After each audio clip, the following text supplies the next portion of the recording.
Hello दोस्तों, veterans नमस्कार। मैं दीवान सिंह। मैं आपको बताना चाहूँगा कि 10 जून 2026 को जो EIBA के चुनाव हुए और उससे पहले उसमें जो कुछ डेवलपमेंट हुए, ये सारे चुनाव को उसने एक संदेह के घेरे में खड़ा कर दिया है। और इसमें कई प्रकार के निष्कर्ष लोगों के द्वारा निकाले जा रहे हैं। उसी संदर्भ में एडवोकेट पाटनी साहब ने एक लेटर लिखा है और उसमें कई प्रकार के प्रश्न उठाए हैं।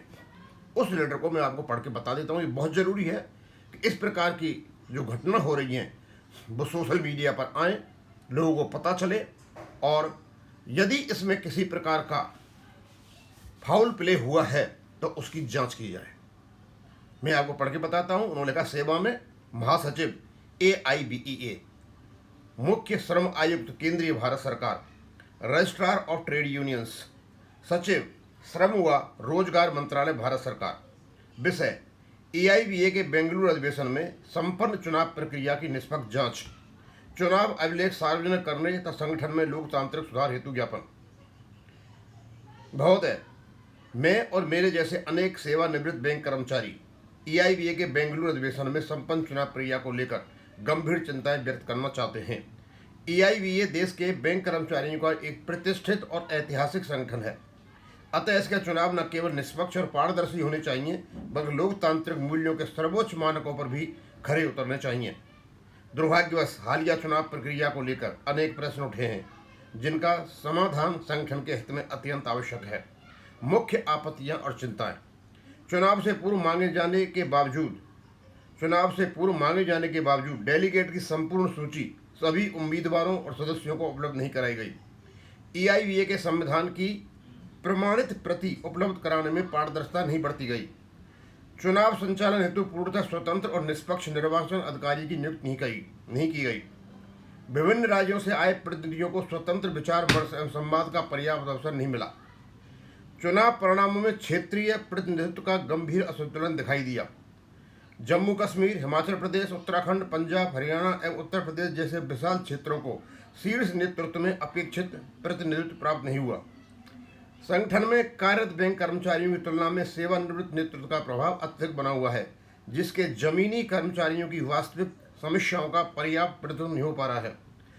चुनाव प्रक्रिया की पारदर्शिता और विश्वसनीयता पर उठे प्रश्नों का अब तक संतोषजनक समाधान नहीं किया गया है। अतः निम्न मांगे की जाती हैं। बेंगलुरु चुनाव की स्वतंत्र एवं निष्पक्ष जांच कराई जाए। चुनाव में भाग लेने वाले सभी डेलीगेट की सूची सार्वजनिक की जाए। मतदान और मतगणना में संबंधित अभिलेखों को सदस्यों के निरीक्षण हेतु उपलब्ध कराया जाए। EIBA संविधान की अद्यतन प्रति सभी संबद्ध इकाइयों एवं सदस्यों को उपलब्ध कराई जाए। भविष्य के चुनाव में स्वतंत्र निर्वाचन प्राधिकरण अथवा निष्पक्ष चुनाव अधिकारी नियुक्त किए जाएं। संगठन में सभी राज्यों और क्षेत्रों को संतुलित प्रतिनिधित्व सुनिश्चित करने हेतु आवश्यक संवैधानिक संशोधन किए जाएं। प्रमुख पदों पर कार्यरत बैंक कर्मचारियों की भागीदारी सुनिश्चित की जाए। चुनाव प्रक्रिया को अधिक लोकतांत्रिक और पारदर्शी और जवाबदेही बनाने हेतु व्यापक संगठनात्मक चुनाव सुधार किए जाएं। EIBA से ऐतिहासिक संगठन की प्रतिष्ठा, विश्वसनीयता और एकता तभी बनी रह सकती है जब संगठन के भीतर लोकतंत्र, पारदर्शिता और समान प्रतिनिधित्व के सिद्धांत का पूर्ण पालन हो। अतः जनहित और संगठन हित में उपरोक्त बंदियों पर आवश्यक कार्रवाई करने की कष्ट करें। भवदीय कमल पाटनी, रतलाम। ये मैंने उनका फोटो भी लगा रखा है यहाँ पर।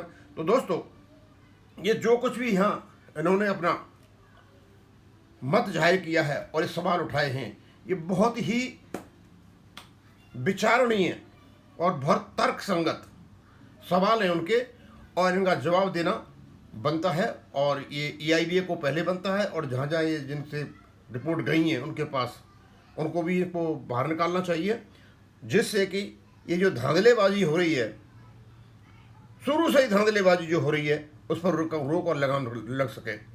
अब क्योंकि मैं ज़्यादा इसका विवेचना नहीं कर पाऊँगा, क्योंकि एडवोकेट पाटनी जी का निकाला हुआ ये लेख है, तो मैंने पढ़ के बता दिया आपको, और मैं यहीं ख़त्म करूँगा। थैंक यू, धन्यवाद।